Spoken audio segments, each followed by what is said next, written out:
Hello and welcome into Off the Bench Thursday here in the Queen City. I'm Reed Milestone Shields is my producer today. We've got a good show for you lined up.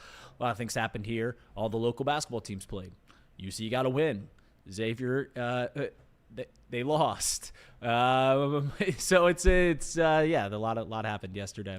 We're gonna break into all that. We're gonna talk college football. We're gonna have college basketball. We're having Paul Fritschner on later on today at 10:30. So be sure to just tune in for that. Host of the Rebound Rundown. We'll be talking about the Muskies. We'll be talking about UC bringing back Jizzle James. UC. We'll be talking about Miami, who is undefeated, one of the remaining undefeated teams in the country, and the job that Travis Steele has done up there. Some people have made uproar about their schedule, but you're undefeated, you're undefeated. There's not much you can say about that. Stone, thank you so much. We are ready to rip. He's going to have Terry Nelson on today on your show, correct? Yes, sir. Yep. We'll have Terry on. We'll talk UC Bearcats basketball. We'll talk Jizzle James. Bearcats get a win last night, albeit against Alabama State, so not very significant there. But, yeah, looking forward to talking to Terry. Yeah, so it's going to be a great show today. So I got to tell you guys a little story, and it's going to mold into our first topic. Obviously, a lot happened yesterday in the press conferences between Joe Burrow and Zack Taylor. A lot of things were said, and you can make on Chatterbox Bengals. I would last month I did a few times where I would react to the quotes, everything that was said between Joe Burrow and Zack Taylor. Yesterday, I drove into the studio. I was going to do exactly that. I was going to react to all of them. I did the videos about 8 times. I messed up the intro about 6 times. There was one time where I recorded for 5 minutes and I realized the volume wasn't even coming through the vMix. There was one time where the computer just froze up on me, so I got very angry and shut it down. And I said, you know what? Let's react to them live here on Off the Bench. So we took in some of the clips from yesterday's press conference. There's a lot of things to say, and we are quite honestly going to give you our reactions to all of them in real time. A lot of these clips I haven't watched all the way through. A lot of these things, so I tell you guys all the time, I'm a reactionary fan. I'm going to give you just my honest reactions. I'm going to be a straight shooter on how I do. So without further ado, let's break into the show. Let's get some of these presser clips and let's react to them live here on Off the Bench. I think the first one is Stone. You've roped all these in. Who we got first? Yeah, we got a couple from Joe Burrow that we'll get to, and certainly a couple from Zack Taylor there as well. So let's kind of get into this here as we react to what Joseph Lee Burrow had to say here in this press conference as we get it all set up here. And right there, here we go. There's only so much speculation. Is there any world in your mind where you're not the quarterback of the Bengals next year? I can't see that, no. Both thought about the possibility of not being the quarterback here during your career, or You think about a lot of things. when you look at quarterbacks over the course of their time, great ones, Hayden, Brady, you kind of have to understand that you never know what this league will bring. And what did you learn from watching how their careers unfolded? Yeah, a lot of crazy things happen every year. Micah Parsons got traded right before the season, I think this year. That is something I hadn't seen in a long time in the NFL, so crazy things can happen. All right, so the first thing that he says, and I think we all knew this, except for maybe the most misguided fans and the most pessimistic fans, is Joe Burrow is going to be the quarterback here next year. I don't care for his presser last week where he said, I'm not having fun, and then everyone in the national media is like, well, he wants out, and then he has a bad game where he puts up 0 points. Like, he clearly wants out. He wants to be. Joe Burrow is going to be the quarterback here next year. He knows that, and I think he wants to be the quarterback here next year. I've said this before on the show. Joe Burrow signed an extension here in Cincinnati. He seems like a guy that's going to own up to that extension throughout his entire career. Like, he's going to, till the end of that extension, he is committed to the Cincinnati Bengals. We'll see if it gets a little dicey at the end of it, because I speculate that it'll be hard to get him to agree to another extension when we are getting to the end of that, unless the Bengals are rattling off, another AFC championship or getting back to the Super Bowl. Unless we do those kind of things, getting him to commit to another extension at this moment in time seems very, very far-fetched, to where there might be something coming up at the end of his current extension, his current contract, to where he's like, hey, I intend to be a free agent at the end of this year. I'm committed to you as the Bengals. I'm just letting you know I will not sign an extension. And then the Bengals will go, okay, well, maybe it's the best course of action because this next season doesn't look all that great, to trade him, see what they can get, and start to plan for the future. But Joe Burrow is going to be the quarterback for the Bengals next year and for the time being. Now, the second question was, does Joe Burrow think he's going to be a lifelong Bengal? And he was very honest. It's hard to see that. It's hard to look that far ahead because it is. We don't see many lifers in the NFL anymore. Peyton Manning wasn't a lifer for the Indianapolis Colts. Tom Brady wasn't a lifer for the New England Patriots. Now, that happened very late in their careers. But the age in which, we saw this in baseball for 100 years, where if you had someone like Johnny Bench plays his entire career for the Cincinnati Reds. If you have someone like Derek Jeter, he plays his entire career for the New York Yankees. That doesn't happen in professional sports anymore. Guys come, they go, they move around in the era of free agency and very aggressive front offices. To think that Joe Burrow is going to be at the end of his career, 38, whatever it is, and I think one of the clips we have is about primes of quarterbacks, to think that he's going to be here 12 years from now, 10 years from now, when he's 40 years old, that seems far-fetched, and he knows that, and he's not going to say, I'm going to be here for life, because we've seen that fire back in the faces of many athletes where they go like, I plan to be a Bengal for life. And then, it's things come and go.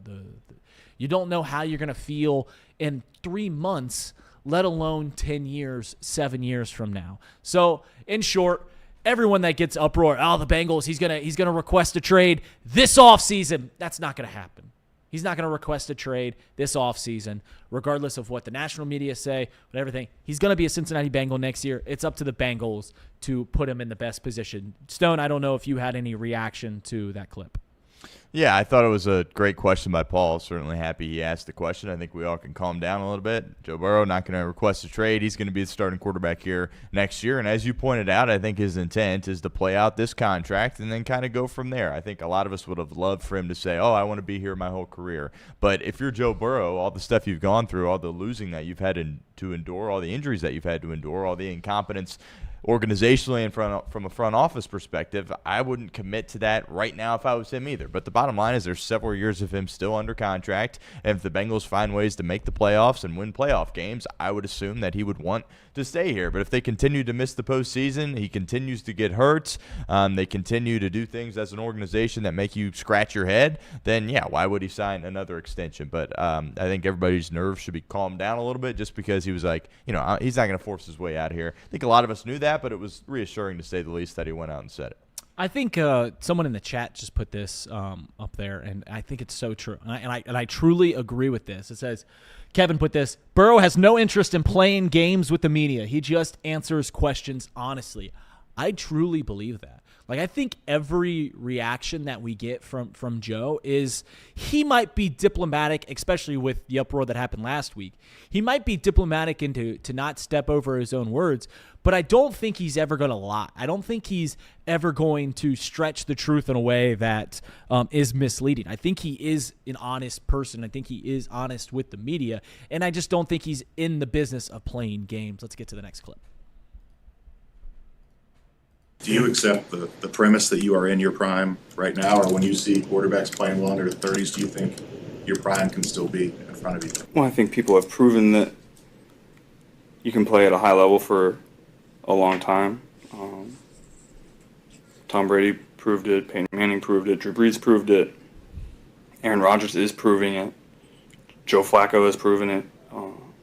And so, I want to be in the conversations with people like that. So, and I do everything that I need to do for my body to prepare it for these games and for long-term success. So I plan on doing it for a long time at a high level. So two things. One, I drank way too much coffee today, and I am talking a mile a minute, so I got to slow down my thoughts. Two, when it comes to that clip where he talks about, is Joe Burrow in the prime? Throughout the history of football, we have seen guys from ages about 28 to 31, that 3-4 year stretch is where guys typically play their best football. So while we're talking about Joe Burrow, who just turned 29, he'll turn 30 over the next season, where you talk about, are you in your prime? Throughout the history, that's been the case. Obviously, guys are taking way better care of themselves than the old clips of Kenny Stabler and the Raiders back in the 70s where he's drinking Coca-Cola and smoking cigs at halftime. Like, we are well past that, led by guys like Tom Brady. But take close note. Take close note in the names that he mentioned. Yes, over the last 10, 15 years, we've seen guys play high level of football into their late 30s and into their 40s. Drew Brees, Tom Brady, Peyton Manning. Phillip Rivers is 45 right now, and he played okay after not playing for 5 years. Aaron Rodgers is still playing at a relatively high level. He's certainly not the Aaron Rodgers that won an MVP 4 seasons ago, but he's still playing at a pretty high level. What do those quarterbacks all have in common? They play a similar style of football to Joe Burrow. When we talk about who's the best passer in the league, I think you're going to get more people talking about Joe Burrow than any other quarterback. Josh Allen's probably the best quarterback in the league right now. No one's had more success right now than Patrick Mahomes. But if you asked GMs, head coaches, other players, hey, who's the best passer in the league? Most people are going to say Joe Burrow. That's his style. Sits in the pocket. Yeah, he moves around, moves the pocket, and has this capability. Some of it is out of necessity from the Bengals' offensive line has never been great. But I feel incredibly confident that Joe Burrow's high level of play is going to continue well into his mid-30s because the skills that he has lend itself from what we've seen over the quarterbacks of the last decade. The Drew Breeses, Peyton Mannings, Tom Brady's, Aaron Rodgers, those were great passers. Those dissected defenses and knew what they were throwing at you and were able to play well.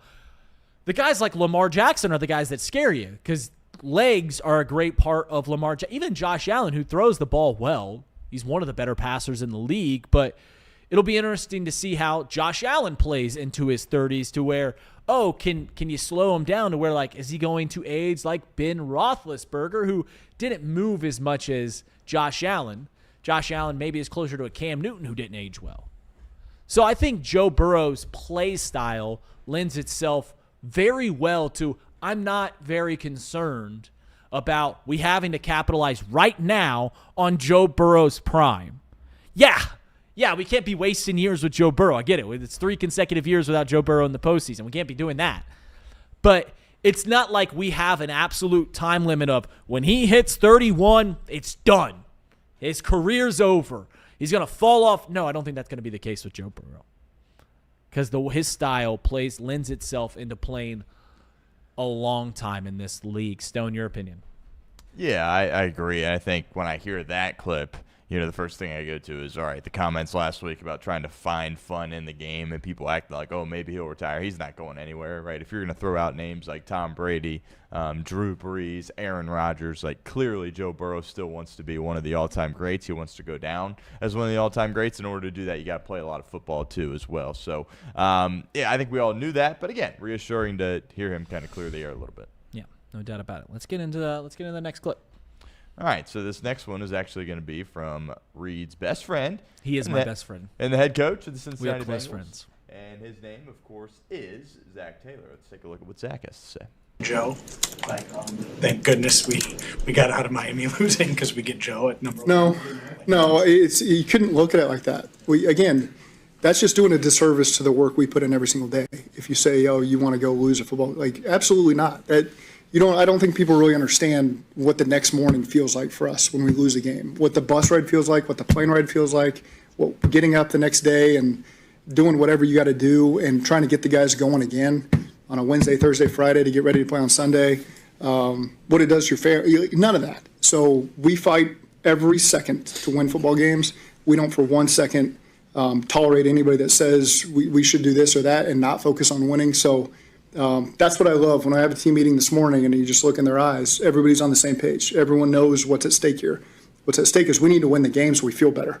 and so that we can build some momentum for ourselves and then go win the next one and then do things we got to do in the offseason to keep improving our team. But that's our only focus right now, is finding a way to go down to Miami, win the game, get on the bus and the plane with a smile on our face, because it's been too few of those this year. That's such an interesting clip, because one, there's some gamemanship there from James Rapine. James Rapine's the one who asked that question. There's some gamesmanship, I think, from him, because let's be very clear. The question was, are you happy that you lost to Miami in 2019 Week 16 so that you could get Joe Burrow? If you remember, that was called the Toilet Bowl, or I think it might have even been referred to as the Joe Burrow Bowl or the Tua Bowl or whatever it was at the time, because whoever lost that game was going to get the first overall pick in 2020. Obviously, that was the Bengals who lost that game. That gave us Joe Burrow. The Miami Dolphins are in a much worse spot because they took Tua Tagovailoa. So the question was, are you happy that you lost that game and then in turn got Joe Burrow? And Zach, very clearly frustrated about the notion from dummies like me that say you should be losing every game to get better draft picks because he's clearly trying to win, says, no, you can't think of it like that way, and kind of goes off because he's pretty clearly frustrated about everyone that is insinuating that they should lose games, even though we know that it's kind of the best thing for the organization. Case in point, that game in 2019. But if he said yes, but this is where I'll defend Zach, because he said, no, I'm not happy that we got Joe Burrow in 2019. I'll defend him, because if he said, yeah, I think you look at the fact that we lost that game, gave us Joe Burrow, yeah, we're happy about that. Because then the next follow-up question pretty clearly, and this is where the gamemanship from the reporters comes, they go, okay, well, why don't you try to lose games now? Why don't you tank in the NFL now? That's the next question if you do say yes. So I appreciate the gamemanship, but I think you can have your cake and eat it too here if you're Zack Taylor. I think you can go, yeah, we're pretty clearly happy that we got Joe Burrow, and we weren't happy at the time of losing that game, and sometimes things like that work out in your favor, but we are a competitive team, we are a competitive organization, and we're going to continue to compete in this league that is one of the most competitive industries in the entire world. So I think you can have your cake and eat it too. I respect the gamemanship from James Rapine, but I think pretty clearly he hit a nerve with Zach there about asking about if they think they should lose. Stone, I don't know if you had an opinion on this.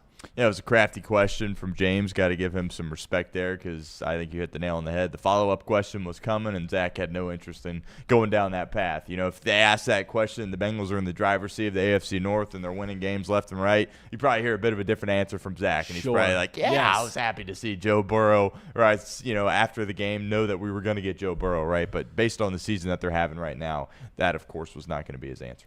Yeah, it's interesting because Zach is – above all else, Zach is really good at being reserved in these pressers. Like, he's really good at saying the right things, and much to the chagrin of us fans that kind of want to see him get fired up or get something to where like that. He pretty clearly was frustrated in the notion that they should be trying to lose games, which, by the way, case in point, they should be trying to lose games because they lost games in 2019 and they got Joe Burrow, but they got a better draft pick because of it. This is there seems to be a chess match going on between these reporters and Zach, and that was an interesting little back and forth there. Next question. Our next clip. All right, here we go. More from Joe Burrow here at the press conference yesterday. Obviously, we haven't been where we want to be the last 3 years. A big part of that is injuries on my end. I've played one full season. I played 4 games this year. It's hard to make an impact on a season when you play 4 games, so that's an emphasis, obviously. You need to figure out a way to be available for everybody here. And so as far as what I can control, that's something that is on top of mind for me. Yeah, that's interesting because there is justifiably a notion here in the Queen City amongst us fans and even in the national media that the Bengals are failing Joe Burrow, and part of it is because they're not putting him in a great position to succeed by always getting him hit. And I have gone on the record saying, and I could say, Joe pretty clearly is injury prone.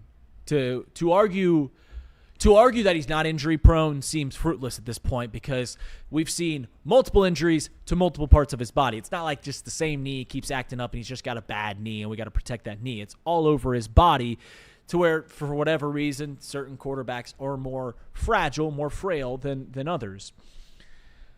But the notion that the Bengals are failing Joe Burrow is a layered one, because now we're going to see our third consecutive year without Joe Burrow in the playoffs, and there's only been one season where Joe's been on the field the entire year. And they did fail him. They failed him last year. They failed him absolutely. The defense just had to be marginally better.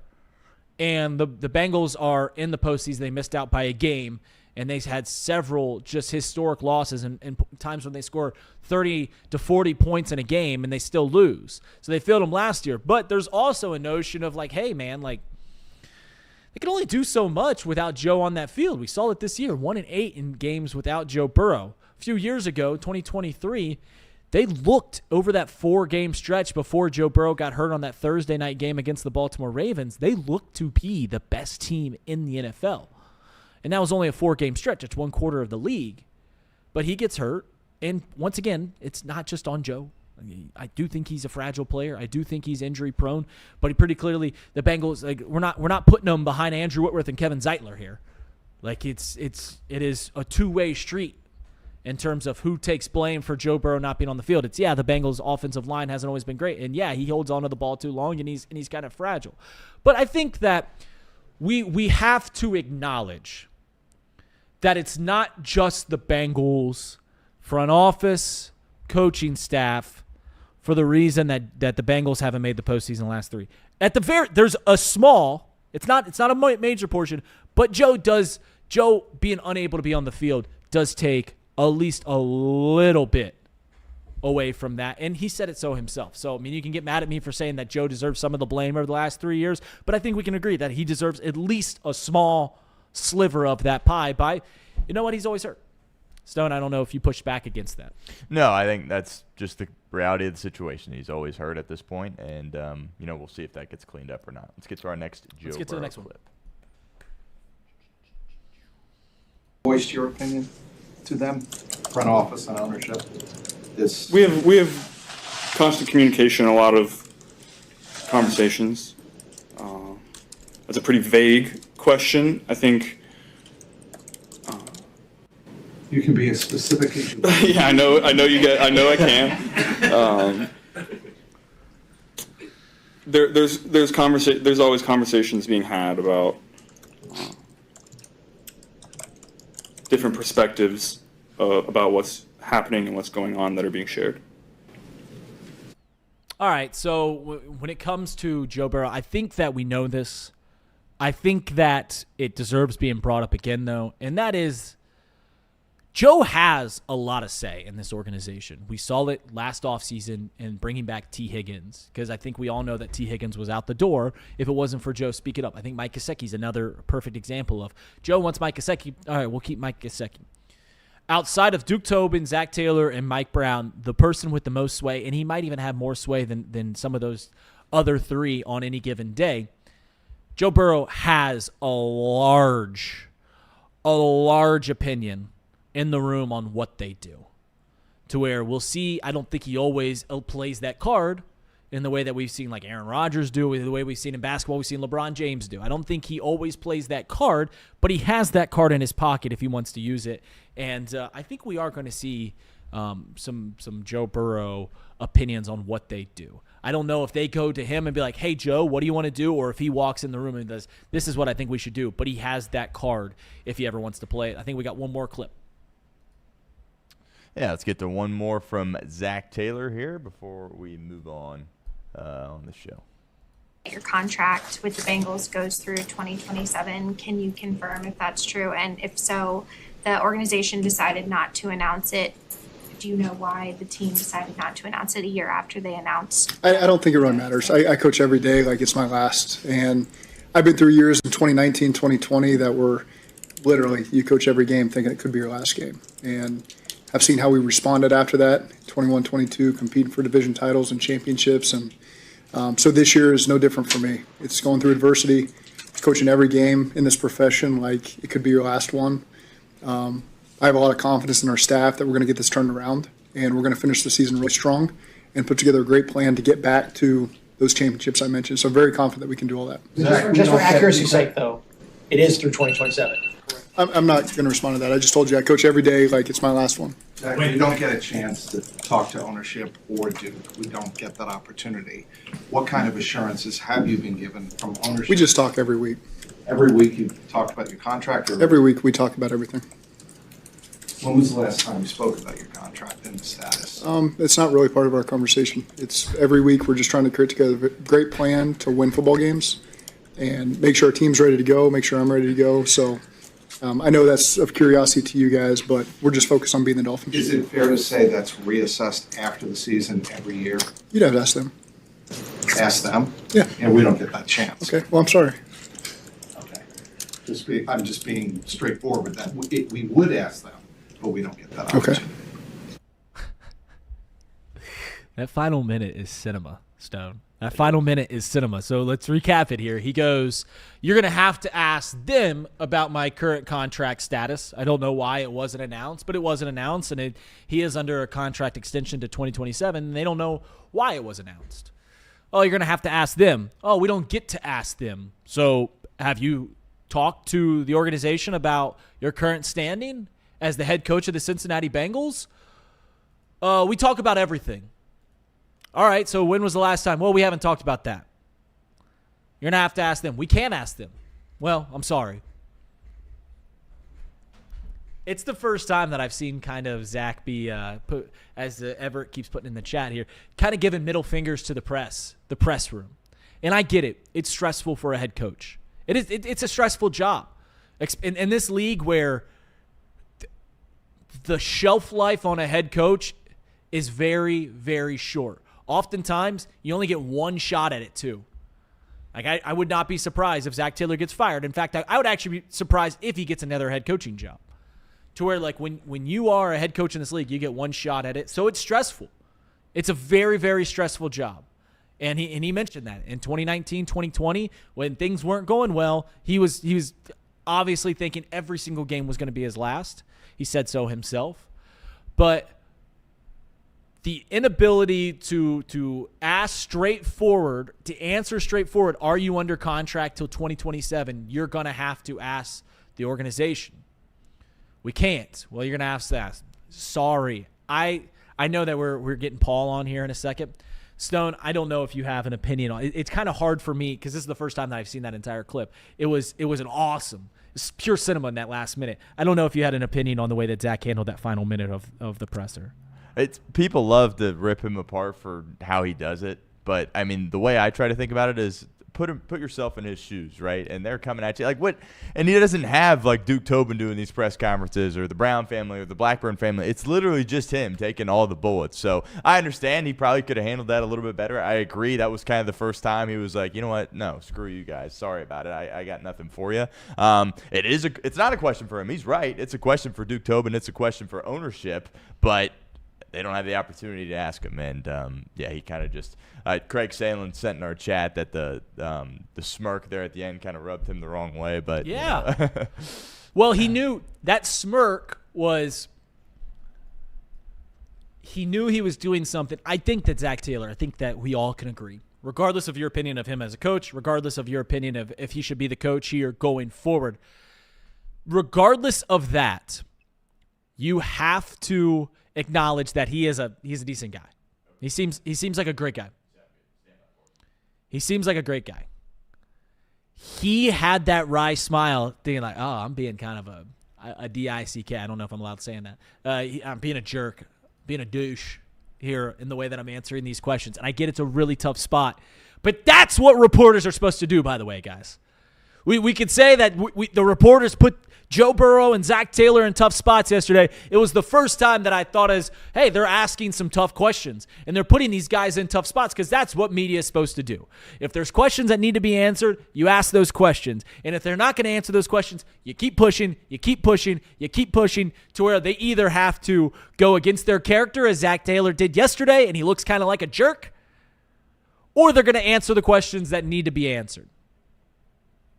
So I give kudos to the reporters yesterday because they asked some hard questions, and they put these guys, like the gamemanship of asking Zach about if he was happy that they lost in 2019, just knowing if he said yes, the next question would be, well, do you think you should lose these next 3 games to get yourself a better draft position? All that. I actually will give kudos to the reporters yesterday. I thought they did a decent job. Speaking of local media, here, host of the Rebound Rundown, doing renovations on his house every single day as he gives me updates. We have Paul Fritschner. Paulie, how you doing, man? I'm doing great. The painting's done, Reed. Did it look good? Did it just need to dry and maybe put up another coat? We had somebody who knew what they were doing help us. Lizzie's brother is a better painter than I am, and he came, and I walked in. It was when I was at the Dayton game the other night. I walked in. I'm telling you, Reed, magical. I don't know what I was doing. I don't know how to paint. I'm bad. I can tell you, Paul, for those that don't know, Paul recently bought a house. They're doing a little renovation, just doing some painting. I'll say this about painting. It's mostly just back and forth, up and down, just make sure there's enough paint there. But sometimes, hey, pitchers don't go the complete game anymore. Sometimes you need to go to the bullpen, and you got to call in the reliever. Paul, let's talk about basketball here. Let's talk about hoops. Host of the Rebound Rundown, Paul Fritschner. We got to start the Cintas Center. What the heck happened to the Muskies yesterday? Yeah, I was worried that this team was buried down in there still somewhere, and it showed itself last night. Look, this was the team that we saw from the first 3 games of the season and not what we've seen over the last month, right? This was a team that looked, as Richard Pitino said in his post-game press conference, unprepared for Big East play. And it was frustrating because it felt like they had made so many strides. They had taken so many steps since that loss to Santa Clara, and they kind of gave a lot of that back last night. But on the other hand, though, I think it was a pretty significant wake-up call in Big East play to say, hey, this is what this conference is like. I think you saw a lot of the players surprised by some of the physicality, right? That there weren't a ton of fouls called. Xavier didn't get to the line much. The players were looking for fouls, but they weren't getting the calls. And that's what the Big East is. It's a tough conference. It's physical. Xavier also didn't shoot the ball well. They only made 6 threes again. And there have been some concerning trends in games where they've tried to get up and down the floor where they haven't been able to shoot the 3 very well. I don't know if that's a stamina issue. I don't know if that's just pacing of the offense, what it is. I don't think that this is a complete indictment on what Xavier is for the rest of the season. But I do think, look, I went back last night and I looked at the preseason. Before the season on the show, I go down and I predict every game. Only game I've gotten wrong so far is Santa Clara, and I think I had them finishing at 7-13 in the Big East. It feels to me like Xavier is in a spot here where it would also not surprise me at all if they went to Georgetown on Saturday night and won. That's just how the conference is right now. It's like every night's a toss-up, but to lose by 41 on your home floor to Creighton, I mean, I was talking to Creighton people before the game, and they were almost expecting, like, they wouldn't have been surprised if Xavier would have done that to them, right? I mean, you're talking to Creighton people, either online or some of the people that were there, and you're thinking to yourself, and I'm not talking like people around the team, I'm just talking, people that cover the team, whatever, and you're thinking to yourself, could Xavier win this game by 15 or 20? That's how bad Creighton had looked going into it, and then they go off and have a historic night. I was listening to the Rebound Rundown this morning, and you said one of the things is you said it seemed like Creighton was due for positive regression, like just based off the way they played. They were due for a good game. I don't think no one saw what happened last night at Cintas Center coming. So let me ask you this. You said you don't think it's an indictment for who this Xavier team is for the rest of the year. Do you think that the true Xavier team, its true self, is closer to what we saw the first 2 weeks and last night, or what we saw over the last month where they were playing good basketball? Which is the more closer to the true Xavier self? As we know, it's probably somewhere in the middle. Yeah, I would say it's somewhere in the middle, but leaning towards a team that will probably struggle in the Big East. And I say that because despite how down the Big East is this year, Xavier's going to have to answer a lot of questions about how they go about handling themselves in the Big East. Now, the one thing I will say is Jovan Milicevic, who's been their best player this year, right alongside Trey Carroll, you can make the argument for either one of them. He didn't score last night. He was 0 for 8 from the field. It was his worst game of the season. Trey Carroll only scored 7 points. Neither one of those guys played more than 18 minutes. So, I think Richard Pitino recognized that the game was out of hand and he wanted to get some other guys in there, get some other guys some more experience, some run. I think there is a middle ground for Xavier between a 41-point historic home loss that they had never experienced before, ever, in the 25-year history of that building. There's a middle ground between that and what they had done over the last month. Now, what I will say is West Virginia is not a great team. Cincinnati always struggles to beat Xavier at the Cintas Center. They haven't won there in 25 years, right? And then the other wins in that 5-game winning streak were bye games. So it has to be a little concerning to say, what is Xavier going to be after you lose by 41 in your Big East opener to a team that I think if Xavier had won by 15 last night, nobody would have been surprised. No. You said in your preseason on the show, you had them about 7-13 in the Big East. We know the Big East isn't very good. UConn's good. St. John's is good. The rest of the conference, for the most part, is down. And to a point where this team's not going to be completely overmatched about any of those teams other than St. John's and UConn. What is realistic goals to where, give me a range of where you can see them finishing where they had a really good season and where you can see them finishing and they go like, yeah, that left a little to be desired. What's realistic goals for the Big East, for Xavier in the Big East? Yeah, I think they could bottom out at 5-15, Wow. and I think they could probably get as high as maybe 9. And I think 9 it would be a huge stretch. And I know you're listening to this and you're saying, Paul, they lost by 41 at home to a bad team last night. Yeah, I understand, but again, I think Creighton was due for a game like that, and Xavier could literally not possibly have played worse than they did last night. The thing about last night was that it wasn't just that they lost, it was that they looked overwhelmed and unprepared. And when that happens, you go back to the drawing board, just like they did after Santa Clara, and you say, okay, this was a learning experience. Let's see if we can improve from here. It's a total hard reset. It's a complete wake-up call. You have to hope, if you're a Xavier fan, that that's what last night was. But I think, if you're Xavier, you could probably bottom out at maybe 5-15 in the conference, where you beat DePaul, you probably beat a really struggling Marquette team at home. Maybe you clip like a Butler and a couple others. And then maybe outside of that, maybe if you can get up into more of that 7 to 9 win range, I think isn't all that hard to find. Because again, I think you're all kind of beating up on each other, and no team is all that much better than anybody else. So even the bottom of the conference can win games on any night, except for maybe UConn, right? I mean, I think even St. John's is susceptible. DePaul covered against St. John's the other night, kind of gave them a game. It was a double-digit game, but like if you watched it, they hung around.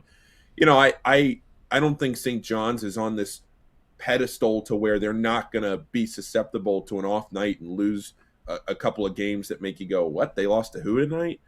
UConn, I don't think that will happen too. I think UConn will go 17-3 in the Big East. I think they'll roll through the conference. They'll probably split the St. John's games and then, lose 1 or 2 games. I think they've lost to Seton Hall 6 straight years, right? So they might have one of those, but they're not going to have a handful of, how did they lose to this team, right? That UConn's national title contender. So, yeah, for Xavier Reed, I would just say you hope that last night showed this group what it's going to take to compete in the Big East. And then you defend your home court a bit. You pick up, maybe 4 or 5 wins at home. And then can you go to DePaul and get one? Maybe Butler has an off night at Butler, those kinds of things.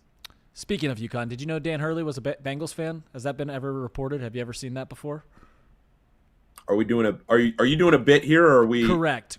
Okay. Yep. Okay. Let's move on over to the team across. I thought we had better chemistry where you get that I was doing. Well, I wasn't sure. Sorry, my bad. It's all right. You want to restart that question? I'll do it again. Yeah, let's do it. Speaking of UConn, did you know that Dan Hurley is a Bengals fan? No, is he really? Yeah, it's never been reported. It's never been talked. Kyle Schwarber is also from Middletown. Played linebacker for the Middies. Let's move on across town to the Cincinnati Bearcats. I got to ask you, what do you make of this whole Jizzle James situation?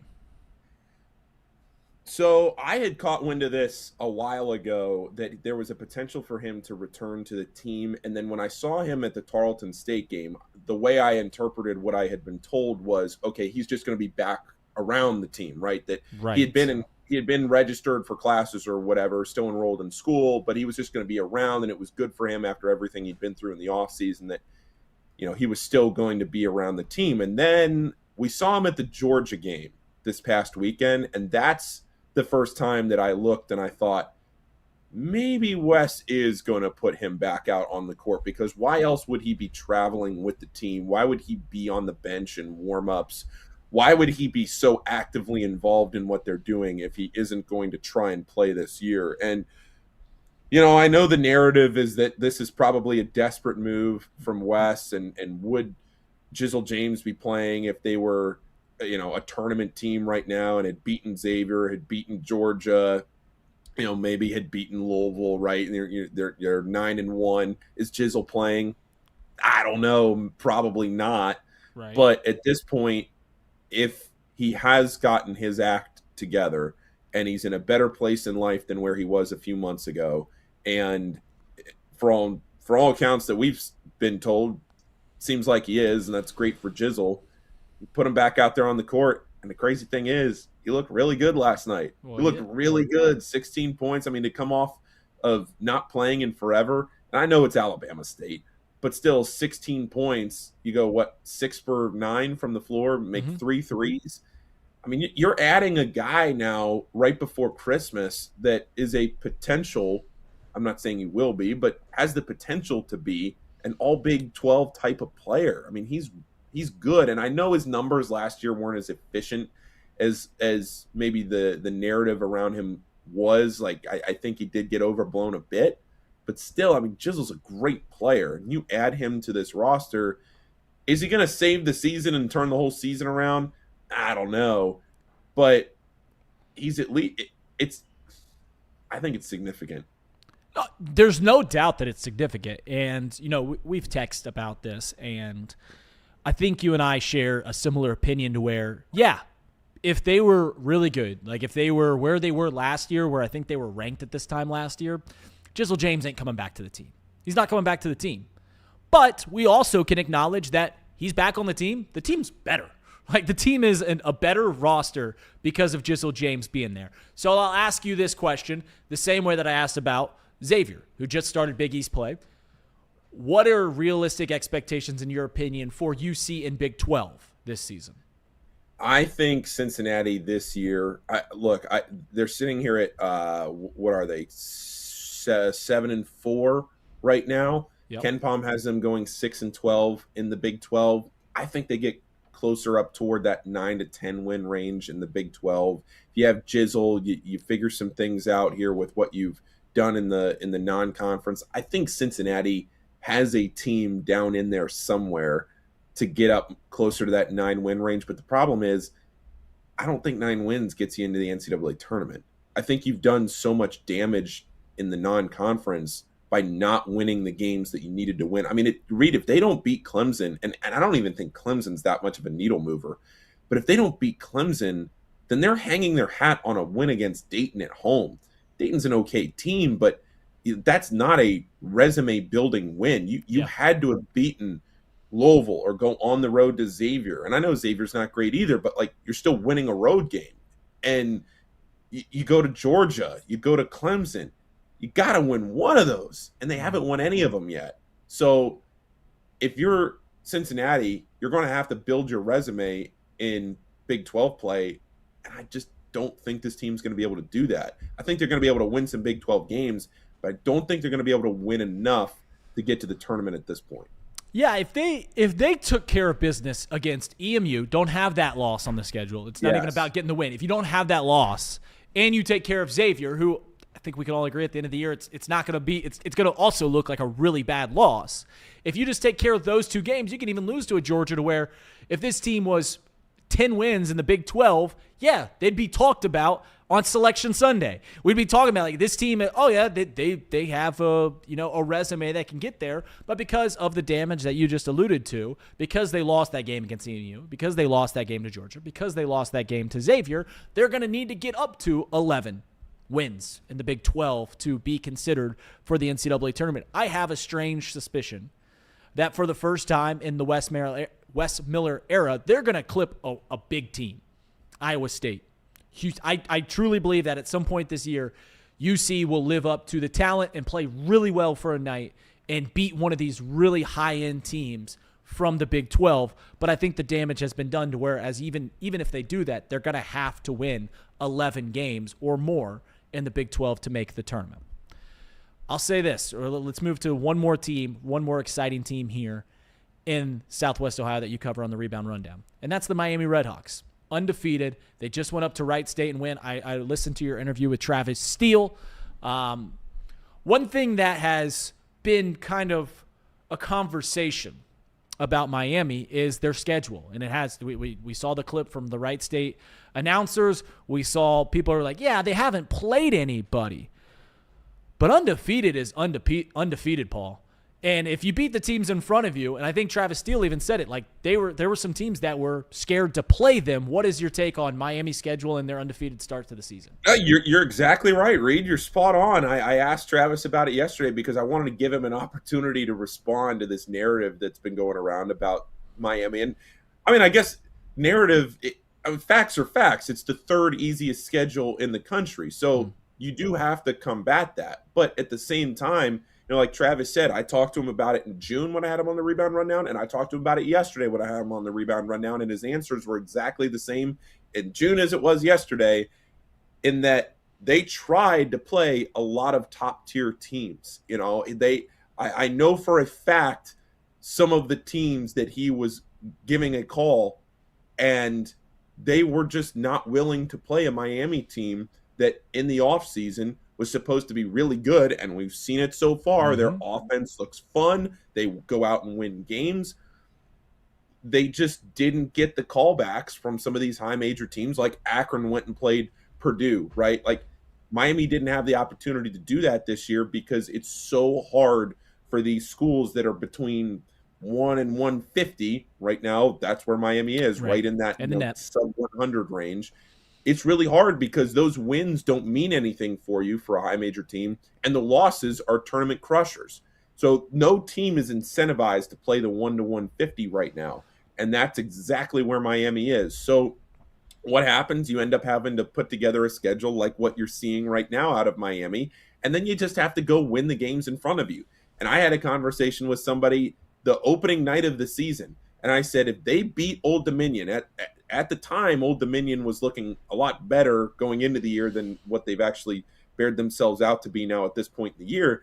But I said, look, if they beat Old Dominion tonight, there's a really good chance that Miami goes into MAC play in the end of December undefeated. And guess what? They beat Old Dominion, and here they are undefeated going into MAC play against Ball State on Saturday. They have a preseason MAC player of the year in Peter Suter. They have an outstanding point guard in Evan Ipsaro. Antoine Woolfolk is a huge piece for this team underneath. Brant Byers the other night had 27 points, and he could have scored 30-plus if he'd made some free throws. So they have a lot of pieces on this roster that make sense, that are fun to watch. They're undefeated at 11-0, best start in program history. And are they the best team in the MAC? We're going to get our first look at that on January 3rd when Akron comes to Millett Hall. I think Akron right now is still the best team in the MAC despite the records. And Miami is going to have something to say about that on January 3rd. Akron has challenged themselves in the non-conference with some really good teams. They've lost some games, but their metrics say that they're a top 70 team right now. Miami's sitting, a little bit back of 100. So can Miami defend their home court against Akron? They win that game, and then you're really talking about some national buzz for Miami. Yeah, and it's worth mentioning that Akron lost some guys like Nate Johnson, local kid that went to Kansas State. He got a big NIL offer. Goes out to Kansas. Can't blame him, but Akron isn't going to have it's not the same Akron that we've seen over the last few years. And to bolster your point about teams unwilling to play Miami, look no further than the discourse that happened around Xavier when they lost to Santa Clara. That's a really good team, and guys would say, why did Xavier even play this game? The bye games you're supposed to win. You're not supposed to challenge yourself all too much. You're supposed to get ready for conference play, and it looks really bad. So that's why teams won't want to schedule Miami. And I know people in the chat kill me for this all the time. I talk a lot about my family's coaching, and one thing that my family and my dad, brothers always, you should never be ashamed for winning. You should never be ashamed for the teams that you play. Is if you get a W, it doesn't matter at the end of the year. No one cares anymore. You should never be ashamed for winning. So let me ask you this before I let you go. One more question. Do you think it's likely that Travis Steele gets a high major job? Ooh, that's a good question. I haven't talked to him about it, so this is just purely from what I'm thinking here.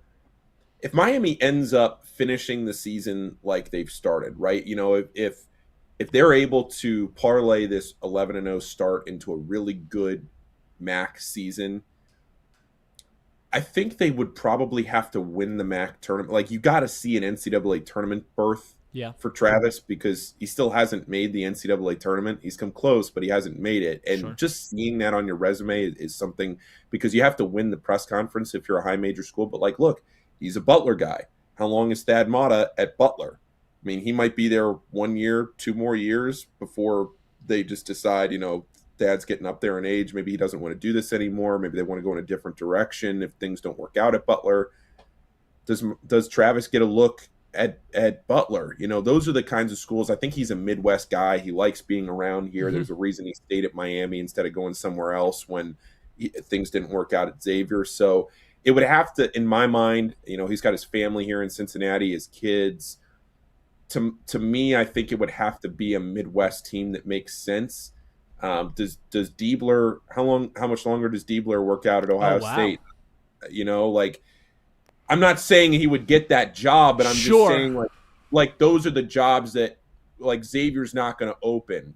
I can't imagine Cincinnati would go for Travis Steele after, the fans at Cincinnati threw a fit when they didn't want Pat Kelsey 4 years ago because of his Xavier connections, right? And so if you're Cincinnati, you'd be hiring the old Xavier coach that got fired. That I don't think you'd win the press conference with that one at Cincinnati. Granted, I think he would do a decent job there. I don't think you win the press conference. So, okay, you check that box. You check the Xavier box. What else opens? How much longer does Anthony Grant last at Dayton? Those are just some of the things that you think about. Dayton, Butler, Ohio State. I don't know, Reed. I think if Miami can figure this out with a new arena and they can get out of Millett Hall and build a new arena and you have something moving in the MAC, Travis might be happy at Miami and want to stick around there. Yeah, let me put it this way. It's very rare. Coaching is a nomadic job to where you are moving around a lot. It is very rare for Travis Steele to be the assistant coach at Xavier, get the Xavier job. Then doesn't work out there. He gets a new job, and he doesn't have to move. That does not happen in this profession. So I think you might be onto something. His kids are getting older, don't want to move again. And if you're winning at Miami, why you want to look a gift horse in the mouth? It would be interesting if you see a job comes open and they try to court Travis Steele to where he'd go 3 Division I jobs without having to move. But I think that'd be a very far-fetched thing. Final question I got before I let you go. Did you hang that mount yourself? Oh man, I got to get it. These bolts in here. I don't have anything to get it out of it yet. No, I didn't hang the mount. That's there. and I got to get rid of it. I got to do something about this background. I feel bad. I don't know why my camera went. I got this whole studio set up here. I got this light. I got all this stuff to make myself look good, and for some reason it's not connecting on here. So now I just look like a little grainy thing. But yeah, You look good. I don't know, You Reed. I look might good, need your Paul. help with this thing. No, you got it. You're killing it. Home ownership is a beautiful, beautiful journey. Enjoy it. See you, Paul. Thank you so much for hopping on. Paul Fritschner, host of the Rebound Rundown. Be sure to get your daily digest. College basketball news here from Southwest Ohio. He does a really, really great job. Today's episode was fantastic. Had an interview with Travis Steele, and he's doing a really good job. Love Paul. He's killing it. Thank you so much for he let us have 30 minutes of his day. Some really interesting stuff about the Jizzle James situation, where Xavier is going to be. He was very pessimistic. I think I'm characterizing that right about Xavier's season to come, and I understandably so after they lose 40 points on their home floor to a 5-5 Creighton team, which man. Not only is that a bad look for Xavier, it's a bad look for Wes Miller, who lost on that same floor not too long ago. That does it for us here at Off the Bench. Tomorrow, we're going to have Keegan Nicholson on to talk more University of Cincinnati Bearcats. They're going to win. Jizzle James is back. I think it's a really unique story because I don't think people even remember all of the saga of the Jizzle James from the Instagram posts and everything like that. There's a reason he wasn't with the team when the season started, and there's a reason that we continue to talk about this being a Hail Mary, and why we say if they were playing well, there's not a chance in heck that he'd come back, but they're undoubtedly a better roster today. He had a good game yesterday against Alabama State. We'll get on that some more. I know Stone is going to have Terry Nelson on in just a few minutes, so stay tuned for the Stone Shield Show, where they'll once again be talking about the Cincinnati Bearcats. But that does it from us here today on Off the Bench. I'll see you tomorrow here in the Queen City. See you guys.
All right, here we go. Welcome into the Stone Shield Show. My name is Stone Shields. We are here. We are live. It is Thursday, December 18th. Fun show on tap here on a Thursday. Terry Nelson Cincinnati Bearcats basketball radio analyst, is going to be joining us here in a matter of moments. Can't wait to talk about the big victory last night against Alabama State.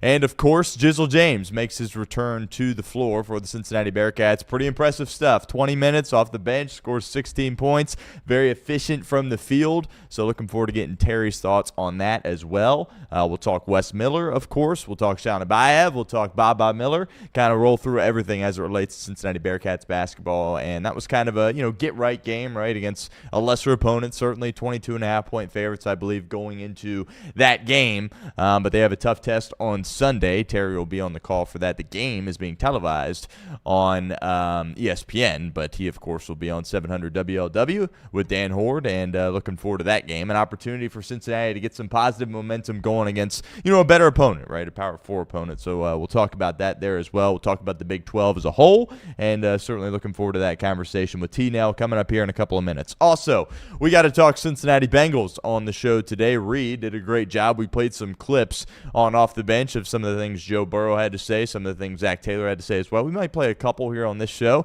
Obviously, I'm producing it as well, so it can be a little bit difficult to multitask in that capacity, but I do want to get to one of the comments that Zack Taylor made that a lot of people are kind of dragging him through the mud about, and we'll talk about some of the things Joe Burrow had to say, of course, on the show today as well. Seemingly every time Joe Burrow gets to the podium, he's turning some heads with some of the comments that he makes. Obviously, last week he turned a lot of heads with his, questioning his love and enjoyment for the game, and we'll certainly talk about that a little bit on today's show there as well. But our guest is here. He is standing by. He is ready to go, and his name is Terry Nelson. He covers the Cincinnati Bearcats as a radio analyst alongside Dan Horde, also does some work on some ESPN Plus broadcasts on the television side. T-Nell, what's up, man? Appreciate you making some time. I have not been abducted by the Taliban. I'm actually sitting here in tire discounter. I was driving this. I woke up this morning and there was a nail in my car. Oh no! In my tire. So I'm sitting over here waiting for my tire to get repaired while we do this interview. Well, I appreciate you making some time. That's no fun having to get a tire fixed, certainly this time of year. But I do want to ask you about kind of the story of the program right now. Jizzle James, right? He makes his return to the lineup last night, and he looked pretty good, Terry. 20 points off the bench, 20 minutes off the bench, 16 points, very efficient from the field, 6 of 9. I think I was kind of surprised, honestly, that he was coming back. I think a lot of people thought maybe this could be a red shirt type of situation for Jizzle, but ultimately he does come back. What do you think went into that decision for him to ultimately return to this team? Well, I think Wes Miller wants to know if he's going to be judged by his coaching performance as far as record. Then he's like, well, I'm going to go down swinging. I want my best guys back. We have a guy that's humbled himself. He went through the process that he needed to go through. He did everything the university asked him to do. He came back. He cut the braids off. Total humility. He's just been working his tail off in the gym, keeping his head down, keeping his circle small, and he was prepared for the moment. And you can tell he's been thinking about this for a long time. When you take something away from a person and what they've known all their life, as far as what defines them, Dad is a Hall of Fame running back. What's my own path? I don't want to be called Edgerrin James Jr. I like my nickname Jizzle because I'm trying to set myself apart. I'm my own guy, and all of a sudden there's a hiccup in there, but sometimes that hiccup is something that performs the Jack B. Nimble experience where it lights a fire under your ass, and all of a sudden it turns you into what you are truly meant to be. And last night it seemed like it was destiny for him to come out, play well, unlock the gifts of everybody else, because you can say it was the quality opponent, and you can't wait for the Clemson game, but you also got to understand that they felt confident. They felt like we got our leader back. We got our alpha back, and there's a lot of leaders on this team, but he provides a different type of leadership because he's a guy that can wreck a game by himself, and it just frees up the roles of everybody else. Specifically from a basketball perspective, what can he bring to this team? We know he's a tremendous talent, had a really big freshman year, and I still think he had some solid moments as a sophomore, maybe not quite as efficient as he was as a freshman, but strictly from a basketball perspective, what does he bring to the floor? Another attack point, another attack guard. So he's a combo. He can play the point and he can play the two. but he's also someone that attacks the paint and collapses the defense. Not all of the um, guards for Cincinnati touch the paint, so it becomes a perimeter team. They dance around the 3-point line and they shoot threes. But he's a guy that will attack off that high screen, get down low, throw up lobs to the bigs, so the bigs will enjoy it, getting those. He's going to free up rebounding lanes for Baba and Mustafa Cham, because as he attacks the basket and shooting floaters, bigs are going to be trying to block those shots, pulling themselves out of rebound position, or he's going to score or have an opportunity to. And Baba Miller is already a beast on the glass, so it helps him out because he removes bodies out of the way so he can slide in there for rebound position. So he's going to have that. But his vision, he's learned. Him and Day work really well together in tandem when they're in the backcourt, especially if you utilize some of that 2-3 zone and they just windshield wiper back and forth.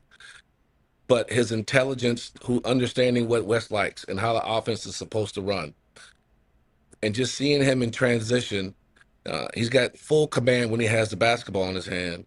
And he's a guy that, the behind the back pass was awesome, but his vision, he unlocks the gifts in other people. As a former player, how impressive is it that he was able to come in after, missing several weeks? Like, all his boys have been playing for several weeks, and then he comes in. This is his first time in a real competition since, of course, last year, and plays really well. How impressive is that? Yeah, so one thing you never have to worry about with any of the James family is that they're extremely disciplined. They know what it's like to work.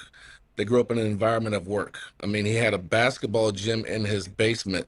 And that's why I asked him, I said, man, why do you shoot so many mid-range shots and fadeaways? He said, because, we had a gym in our house in the basement and the ceiling was too low to shoot three-pointers.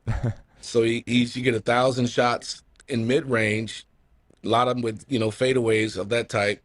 And so he was always working. He's always running. He used to chronicle on his social media pages a lot at the park, running laps, doing miles, doing court work, doing ab work. Like he's showing that he knows what it takes, because you can't be around the environment of a Hall of Fame player and not see the sacrifices that he makes when he is off the court, when he's off the field.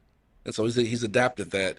And so when the fact that he came in the game prepared and understanding what was going on, had a command of the offense, knew when to pick his spots and when to make everybody else look good. It was impressive. I don't know if I was impressed or if I just knew it was time. No doubt. Just kind of watching this team over the course of the season to this point, they like shooting a lot of threes, and that kind of surprised me a little bit, especially in the Xavier game early on. Kind of got in a three-point shooting battle against Xavier. I don't know if that was necessarily the best idea in the world. Has that surprised you at all that they're taking so many threes, and would you like to see them maybe take less and find other ways to create offense, or what's your kind of take on that? Well, threes are good if they come from inside out. And if you watch yesterday, there was a concerted effort to throw the ball inside. They knew they had a distinct advantage, so they want to take advantage of, penetrating.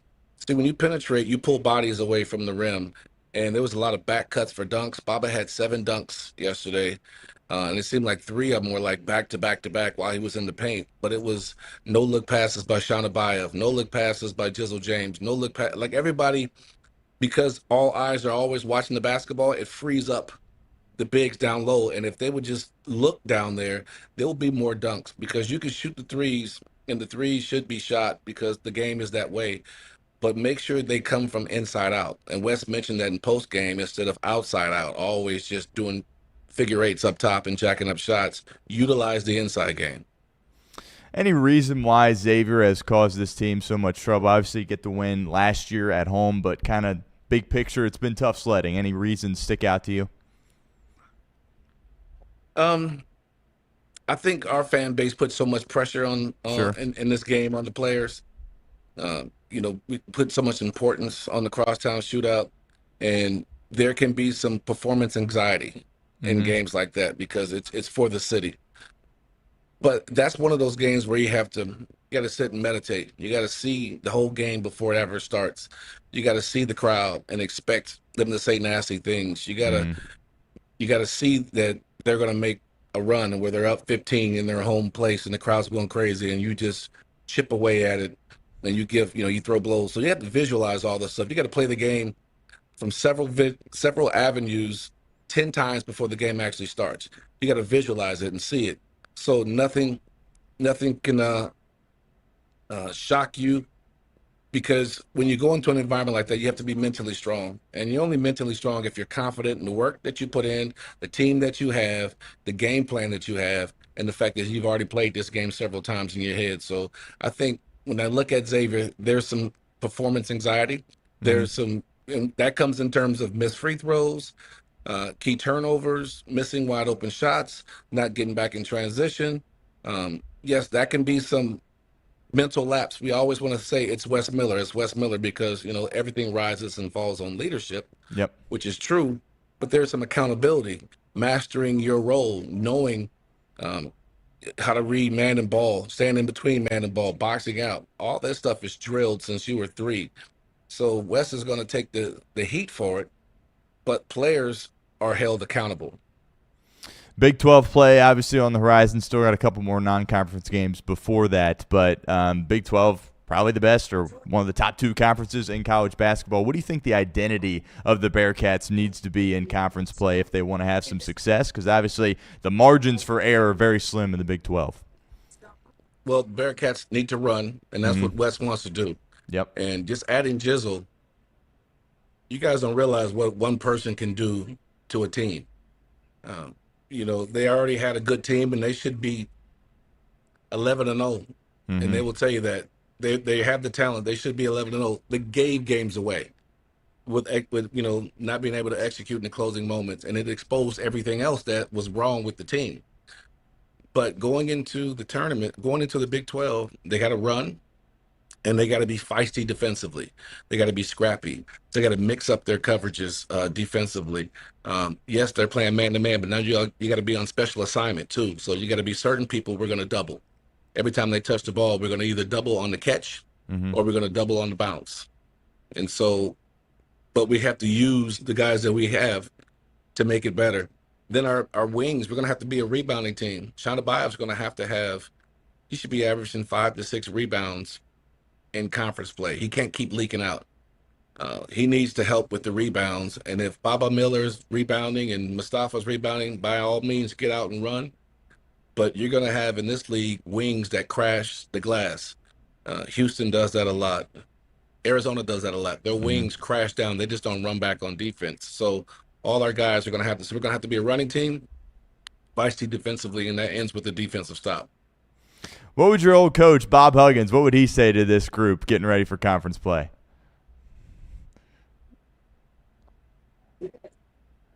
When Bob had his good groups, Yeah.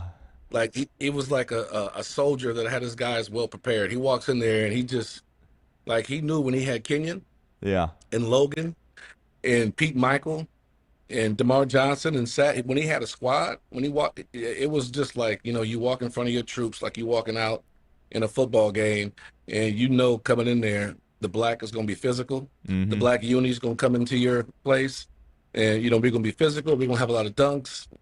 We're going to bully the officials. We're going to, you don't have any home court advantage because my guys, I prepare them so much in practice with mental warfare that we can go to any environment and play. And I think now that you got Jizzle back, he's more demanding of his team. He's been more demanding of his team and turning it up with every loss, which I believe it's like putting him in a cocoon, Coach Wes Miller, and he's coming out a totally different beast. Like, he understands that holding guys accountable and being harder on your stars will make your team better. But you have to, like Baba Miller, you gotta ride him. Yep. I mean, you gotta demand perfection from him because he is that talented. There's nothing he can't do. So you gotta make sure if stuff ain't going right, that's the first person you check it. Because if he's not he needs to be a leader both vocally and with his play. His play has been fantastic, but I want him as a player of the year candidate. If the Bearcats are gonna make it to the tournament with a chance to go to the Final Four, he's going to have to be the best player or one of the top 5 players in our conference. Absolutely. Bearcat legend and radio analyst Terry Nelson joining us here live on the show just for a couple more minutes. T-Nail, I got to ask you a little bit about Wes. Obviously, the fans, all they see is wins and losses. You're a lot closer to the action, literally, and you got some behind-the-scenes access. You build relationships with these players, these coaches as well. When you take a look at Wes Miller's tenure as the head coach of the Bearcats, what's your kind of general evaluation to this point? Some of the things you think have been good and some of the things that need to improve. Well, he's still growing. Yeah. You know, the things that he did on the mid-major level, he turned the program around. He said his first 5 years, he thought he was going to get fired every year. Yeah. You know, they kept believing in him, and he got better and better. He got better players. He perfected his system, added more stuff, started running more, shooting more threes, and they won. You know, they went to the tournament 2 times in his last 4 years there. So as you look at the iteration of his career here, he had 5 different teams now. He inherited a team pretty much, and then he had 4 variations of trying to get it right. He's had some talent here, but he's still figuring out his system and what he wants to do. But with every growing season and every disappointment of not making the tournament, you can see him, you can see it in his face, you can see it in his eyes. Like he's changing right before us. He's changing. Like he's not settling for certain things. And then he's being judged because he doesn't have the team that he assembled. Jalen Haynes is not played. And then you got Jizzle James hasn't played. And Tyler McKinley has been hampered with a knee injury. And so you haven't had the team that you wanted. You put this whole team together, and as he continues to coach, he's like, look, if you're going to judge me on a completed project. Yeah. And now that he's starting to get some of these pieces back, Jalen may come back in January at some point. So you're going to have another true post player that can score and make plays that you're going to have. You're going to have Jizzle, and you're going to have Day fall into his natural role, and hopefully Kirk Creaser can make some shots. Yeah. But you put all that together, and you say, wait a minute, I like what Wes has been doing. I like the offense when it's clicking. The fact that when he starts paying attention to the post, now the offense looks much better. The defense looks like they're playing better. They have to close these games out. Remember, they should be 11-0. So it's not like Wes was doing a terrible job. People are just mad at the adjustments in the closing moments. So, you know, we understand the frustration, but every day when I talk about getting back to the lab, you can't judge him on the first 4 years. I mean, obviously you could be looking at the body of record, but you have to say, okay, this is his best roster assembled. Sure. And talent makes plays look good. You can run some plays, that's great, but you got some guys that just give them the ball, get the hell out the way, and they can get you a bucket. So it makes you coach better. And if it makes the fact that they got length and athleticism, the defense is going to be better. Now give them some games to play together, and let's go into conference play. I think West, they're not going to come out like they did last year. I don't see them losing the first 4, winning 2, and losing 4 again. Yeah. This team is going to have to they know their backs are against the wall. Wes Miller knows that this is a make or break year. I mean, he knows that because you can see it in his face. You can see it in the pressure that was on his shoulders. Yeah. He understands it, but he's not trying to let it define him. He's just saying, okay, let's just do what we got to do with the guys that we have. So I'll hold off judgment on him until the end of the season because he knows what it is. This is year 5, and this is his best assembled roster. So I'm hoping the best for him. I like this coaching staff, and I like him. He's been great to us. Absolutely, and you kind of alluded to this, but there's a phrase in sports, pressure is a privilege. I think it's very fair to say there's a lot of pressure on Wes Miller, but I think that's how he wants it, right? He's a competitor. We all understand that. I don't think he would have it any other way. How pivotal specifically is conference play this year for him when it comes to, remaining the head coach here at this university? Well, it's critical. I mean, when you think about the amount of times we play quality opponents and like we're right there, and then there's some type of breakdown. So he understands this. The fans understand this. Going into this, having Houston come into here, the students aren't back on campus until January 12th. This game is on the 3rd. It's going to be after a new year, bowl season. It's going to be a lot of Christmas cheer still in the air, and and the environment is going to be crazy. Fifth Third is going to be off the chain. He knows it's a perfect opportunity to get a win against a top 10 opponent in his own building. So they preparing for the moment. I think the Clemson game will show a lot. I think the Bearcats will go down there and play well, and then come home and play a feisty Lipscomb team that almost beat Duke the other day or competed to the very end. But the Big 12 West knows what it is. That's why he's scheduled the way he's scheduled, because he understands the Big 12 is the real deal. Instead of going to some Hawaiian tournament, which I would have loved as an analyst, because we all get to go. He's like, no, let's get some more games. Let's develop the talent. And it just so happened that, with injuries, playing teams that are not the top 50 in the country, to get your team healthy and learn a system and learn different things, it worked in his favor.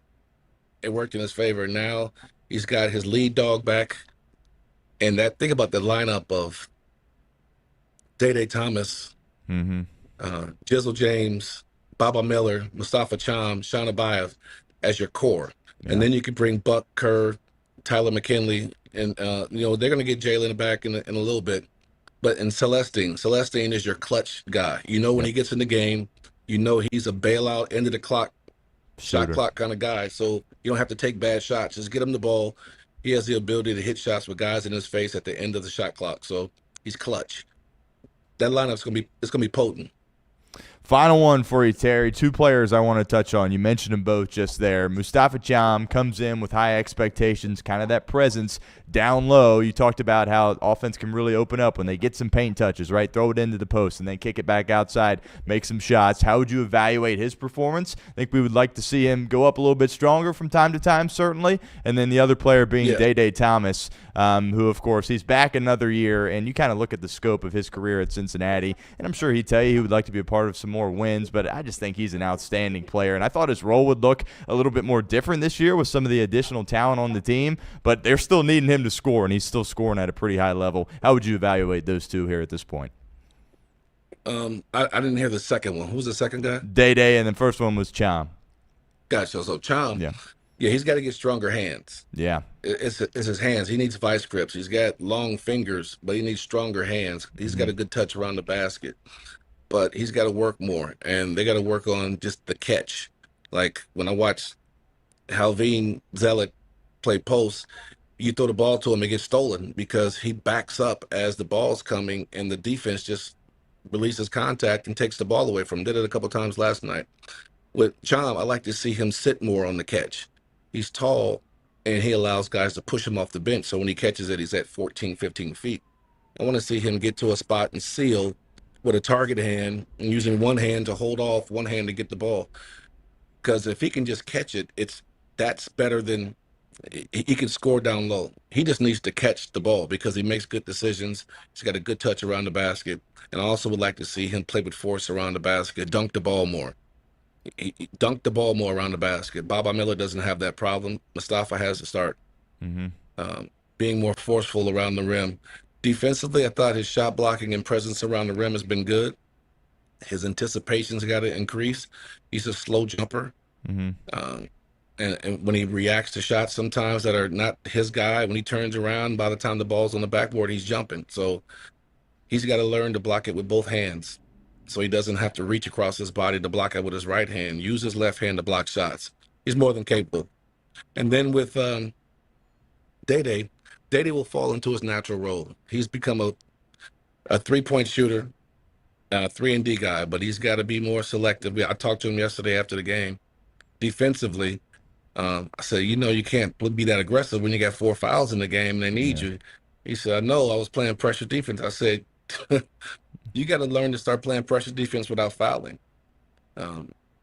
But he is such a vital part because he does everything right. He does whatever you ask him to do. But with him relocating last night and Jizzle attacking and finding him in the corners for shots, it puts him into a role that he likes to do because Jizzle is going to create a vacuum. Whenever he has the ball, the defense shifts. So guys got to be ready. And Day is one of those guys that will step up because as a point guard, he knows he's got a variety of weapons that he can throw lobs to, kick out to. He knows in transition. But one of those guys is Jizzle, because he can give it up to Jizzle. Jizzle can make a move and give it right back to him because they play well in tandem. So I think Day-Day's game will unlock even more now that everybody is coming to the knowledge of their skills. Great stuff. Terry Nelson made some time for us here on the show. T-Nell, appreciate you. And tell us a little bit about this podcast. I believe you started one with Corey Blunt. You want to tell us about that and where we can find it? Yeah, so UC Legends Unplugged, Corey Blunt and I, we started it. We shot an episode and a half, too. So we should probably shoot another one tomorrow. Okay. I love the fact that, it's UC based, but we'll go into interviews and other sports figures. Mm-hmm. But, we're starting out with, I got some characters that I'm developing for our podcast.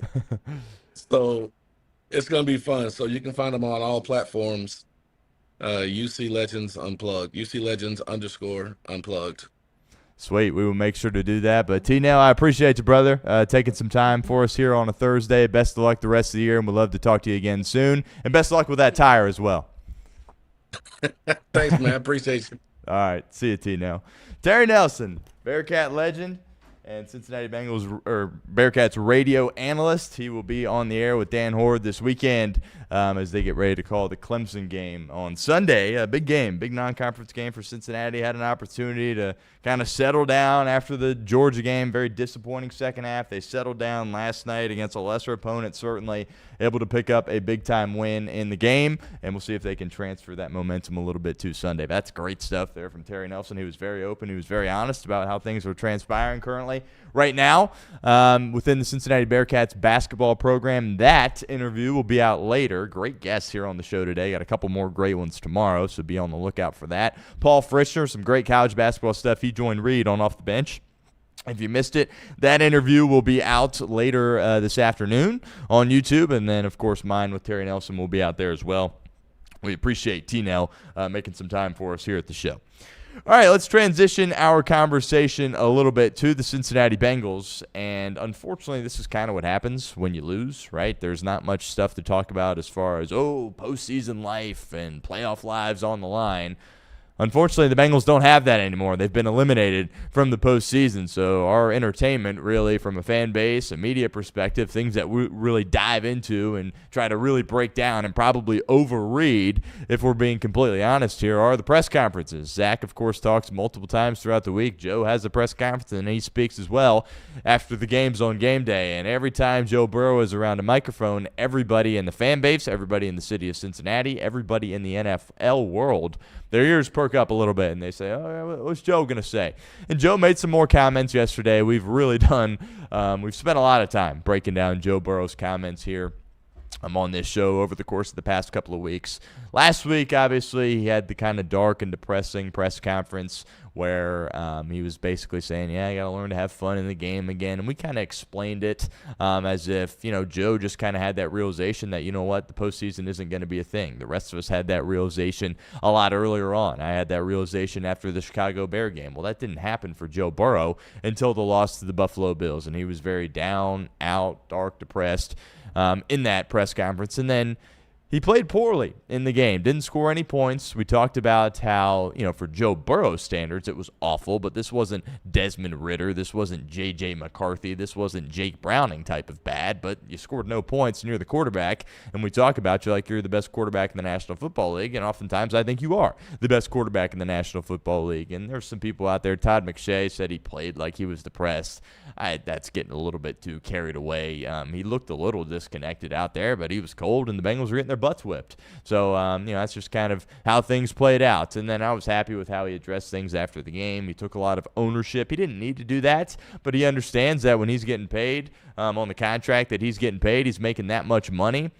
You can't conduct an offense. You can't quarterback an offense that scores 0 points. I don't care how many drops there are. I don't care how many missed assignments there are from guys on the offensive line. I don't care how cold it is. If you're the quarterback and you're getting paid that type of money, you can't go out there and not score in a professional football game. And then, of course, he made some more comments yesterday, and we'll break them down a little bit. Our segment on Off the Bench, that will go out later today. We played like 5 or 6 clips from him and Taylor's press conference on Off the Bench. There's one that I'm going to play from Zach here in a little bit. But overall, I think he handled the questions about as good as he could have. If we're being honest, Paul Dehner Jr., friend of the show, covers the Bengals for The Athletic, has for a long time. He does a great job, and I was happy that Paul directly was like, hey, is there a world where you see you playing quarterback elsewhere in 2026 and not with the Cincinnati Bengals? And Joe Burrow put an end to that. And he was like, no, I'm going to be back here in 26, and I'm going to be the quarterback. And we all knew that, but it was good to, I guess, get that reassurance, especially after some people in the national media kind of had that narrative that they created, as Jamar alluded to, and we're kind of running with it. So it was good that he cleaned it up. And then Paul had a follow-up question. He was like, well, what about the rest of your career? Do you ever think about perhaps suiting up for a different team throughout the rest of your career? And I thought that was interesting, and I was very interested to hear how Joe would handle it. And he had an opportunity to say, no, I want to be here for my whole career. He said that in the past. Remember when the Bengals were going to the Super Bowl his second year?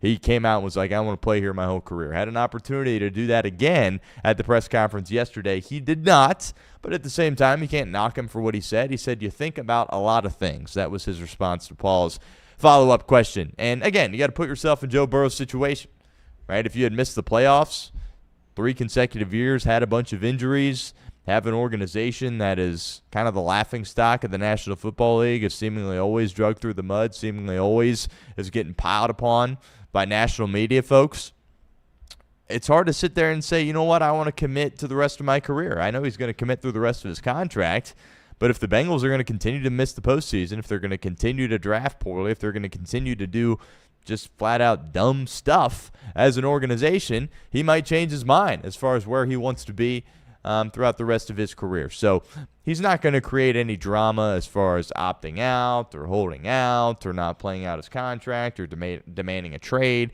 None of that's going to happen, right? And he's under contract through 29. There's a team option after 27. Assuming he plays well over the course of the next 2 years, the Bengals aren't going to want to get out of that deal. There's some inner workings to contract stuff. Could he maybe want more money or something? I mean, that could all happen. It happens in the National Football League. But for the most part, I think he's going to play out this contract, right? Towards the end of it, he's going to be making, $55 million to play football for a living. So, he's going to be getting a pretty good deal there, and he's getting a pretty dang good deal right now, as a matter of fact, as well. But I understand him not wanting to necessarily commit to a second contract or a third contract, I guess, at this point. And I don't think people should knock him.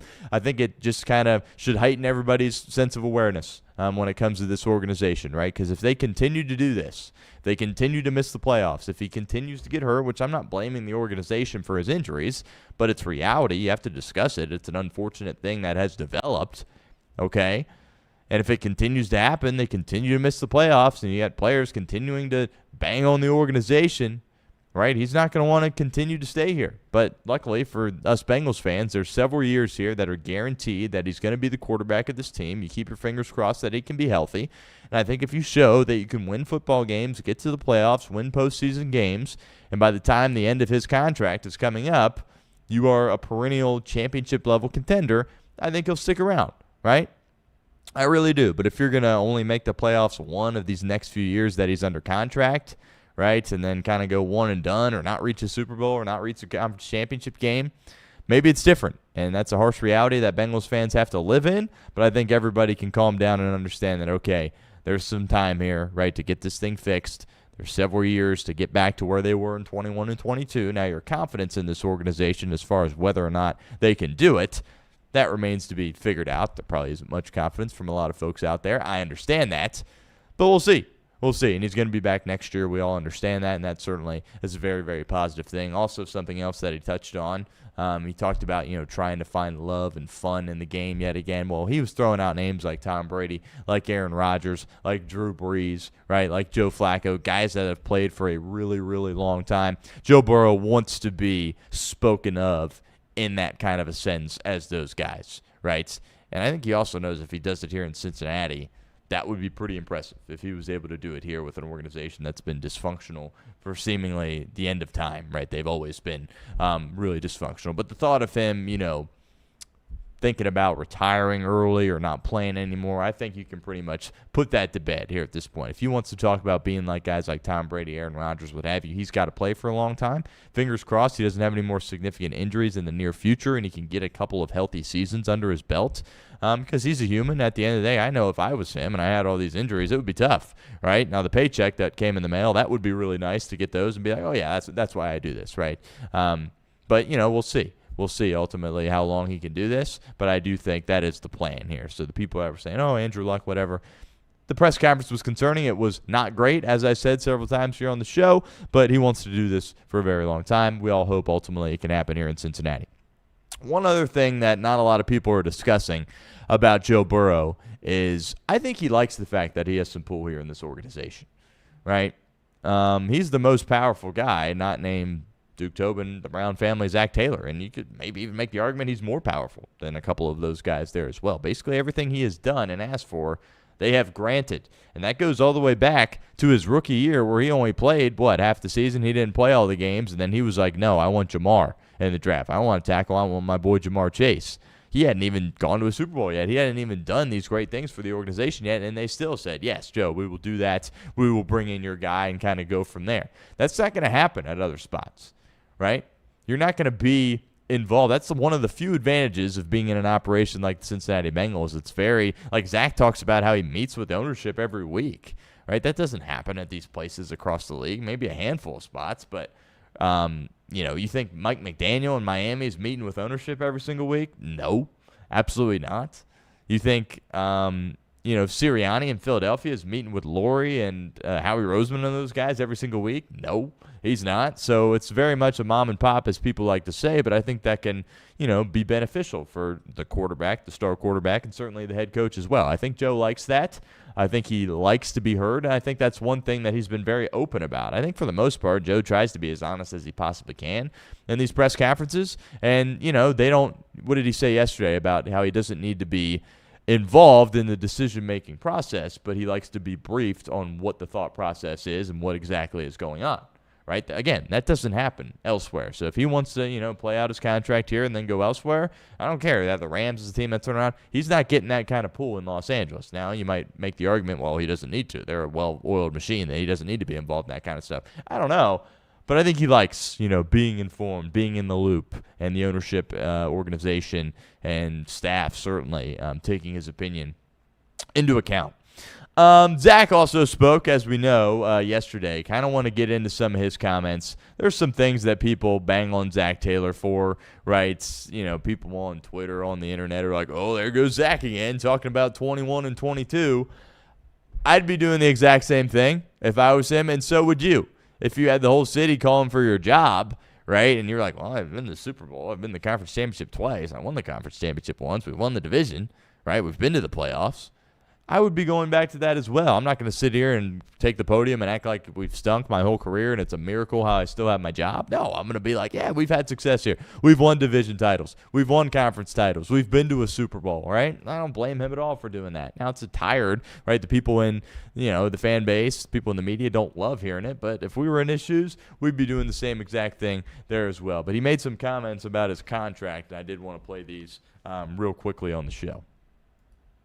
That your contract with the Bengals goes through 2027. Can you confirm if that's true? And if so, the organization decided not to announce it. Do you know why the team decided not to announce it a year after they announced? I don't think it really matters. I coach every day like it's my last. And I've been through years in 2019, 2020 that were literally you coach every game thinking it could be your last game. And I've seen how we responded after that, 21, 22, competing for division titles and championships. And so this year is no different for me. It's going through adversity, coaching every game in this profession like it could be your last one. I have a lot of confidence in our staff that we're going to get this turned around, and we're going to finish the season really strong and put together a great plan to get back to those championships I mentioned. So I'm very confident that we can do all that. Just for accuracy's sake, though, it is through 2027. I'm not going to respond to that. I just told you I coach every day like it's my last one. Zach, we don't get a chance to talk to ownership or Duke. We don't get that opportunity.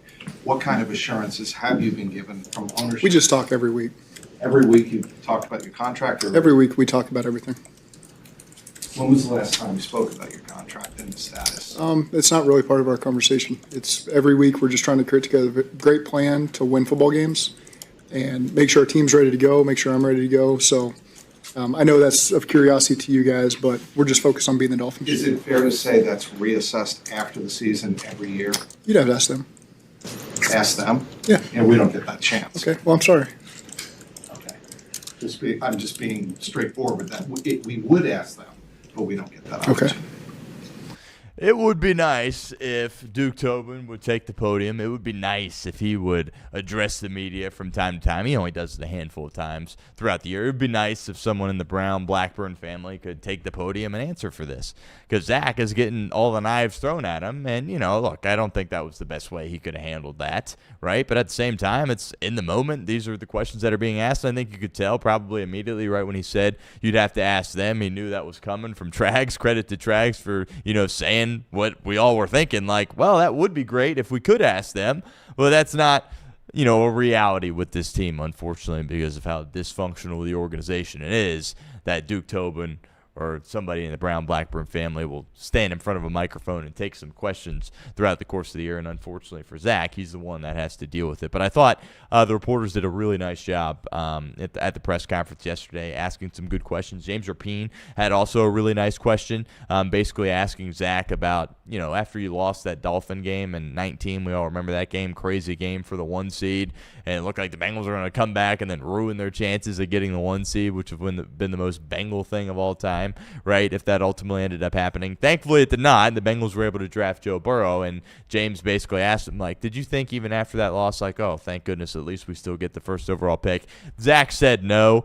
It was a crafty question from Rapine because you knew what the follow-up was going to be. It was going to be like, well, why necessarily are you going to play him throughout the course of these next few games? Why is it so important to win these next few games when you could get a higher pick? And look, Zach, that's not the truth, right? It was probably devastating to lose that game in heartbreaking fashion the way they did, but after a couple hours, he was probably like, well, at least we get Joe Burrow, right? And, of course, he wasn't going to come out and say that publicly, but I think it's safe to say that a lot of people certainly thought that way if you were watching the game, right, that, oh, my goodness, the Bengals are going to come back, win this game in spectacular fashion, and ruin their chances of getting Joe Burrow. Thankfully, that did not happen for this team, and they were able to pick Joe Burrow, and the rest is history, I guess, but lots of injuries along the way. But did think it was very interesting, some of the comments that he and Joe made yesterday at their press conferences, and this is just kind of the reality of where we're at here in this Bengals season. Unfortunately, we're not talking about playoffs. We're not talking about winning the division. We are, stuck with just kind of dissecting each and every press conference. Oh, what's Zack Taylor saying? How does he feel? Is he going to be around next year? Joe Burrow, does he want out? How does he think? What's going on in his mind? Unfortunate reality of where this team is at as an organization right now. They will take the field Sunday against the Miami Dolphins. They are up to 4.5-point favorites in the game, so if you like them at 2.5, had an opportunity there against presumably Tua Tagovailoa at that time. Line has moved 2 points since then. Maybe it's moved even more than that, but I believe it is 4.5 right now. Interested to see how Quinn Ewers plays in this game. Certainly, if there's an ideal team to have your first start as a 7th-round pick at the quarterback position against, Cincinnati probably near the top of that list, and I think we all understand that, but we will preview the game tomorrow. On tomorrow's show, looking forward to that. Have some guests tomorrow as well. We'll talk about, and we'll kind of go from there after that. But Bengals trying to establish some positive momentum. Joe Burrow, by the way, pops up on the injury report. It was a full go in practice. That's not good. You people out there that were hoping he wouldn't play, well, that's exactly why. You didn't want something like that to happen. It's a knee was the designation on the report, but again, he was a full go, so we'll see. But, Jay Morrison put out that seemingly one of the longest injury reports during his whole time of covering the Cincinnati Bengals for a long time as a beat reporter. Certainly, lots of people have ankles that are hurting them a little bit, so we'll see as far as the availability of the guys go. But from a team perspective, certainly important to get a win. From a fan perspective, I think a lot of folks would like to see them just continue on this trajectory of losing and secure a higher pick. But that's a conversation we'll continue to have over the course of the next few weeks. All right, huge game tonight. Thursday night football, Seattle Seahawks, Los Angeles Rams. Thursday nights this year they've been really solid, I think. I remember when Thursday night football first started and it was kind of just crappy games each and every week. We've had some good ones, but no bigger than this one. This is huge. Matthew Stafford, Sam Darnold, Seahawks, Rams, McDonald, Sean McVay. Winner takes control of the 1 seed. Right, winner takes control of that division, the NFC West there as well. And somehow it was a close game when these two teams played in SoFi Stadium several weeks ago, despite the fact that Sam Darnold threw 4 interceptions. And if you watch our power ranking segments, right, I was really high on Seattle. Then after that game, that kind of just spooked me a little bit, right, because that is kind of the, credit to Sam Darnold. The past 2 years, he's won a ton of games, but there's that, true Sam Darnold that lives down there from within where he just throws a lot of interceptions. You saw that against the Rams. Credit to the Seahawks that their quarterback threw 4 interceptions and their defense had him right there in a position to win this game, and ultimately were not able to do so. And, it's going to be big tonight in Seattle on Thursday Night Football. This Seahawks defense is real. I wouldn't put them up there with the Houston Texans quite, but I think they belong in the conversation of like the Denver Broncos. It's a top 3 defense, in my opinion. And the National Football League, they got young guys that can fly around. They've got speed. They can tackle well in space. They can rush the passer. They got great ball skills there in their secondary. They turn over opposing quarterbacks. So I'm really intrigued to see this game. And I think a lot of people, it's one of those weird lines, right? I mean, like I mentioned, the Seahawks were close in the game against the Rams, despite they threw 4 interceptions. But most people are thinking, like, the Rams are obviously going to win that game. I mean, they threw 4 picks, right? And it's kind of one of those interesting lines, as Seattle's a 1.5-point favorite in this game. I understand they have home field advantage. That's significant in a game like this, especially against a team that plays indoors typically in the Los Angeles Rams, but kind of feels like Seattle's the side in this spot. Hard for me to say that because I've been so high on the Rams all year. But, if the Seahawks win this game and you're talking about them potentially having a bye, having home field throughout the playoffs, the NFC potentially going through Seattle with that type of home field advantage is pretty tremendous. But we'll see the approach of Seattle in this game. If it's going to be a bit of a more conservative approach, I think there certainly is a possibility that could happen, right, especially after the 4 turnovers from Sam Darnold, or are they just going to cut it loose in this game? And these are two teams that, a lot's made of the quarterbacks. Stafford, I think, the MVP of the league here at this point. Sam Darnold putting together a really good year, back-to-back years, Minnesota last year, Seattle this year. But they're balanced teams. They're teams that can run the ball. You got Walker and Charbonnet on the Seattle side, and Kyron Williams has been great for the Los Angeles Rams, and there's also been an emergence of Blake Corum, the former Michigan running back. He's playing really well. He's running really tough and physical, and that opens up some play-action stuff. And these are two teams that aren't afraid to go under center, right? Specifically the Seattle Seahawks. That's when Sam Darnold is at his best. When he's under center, you got that under center play-action stuff.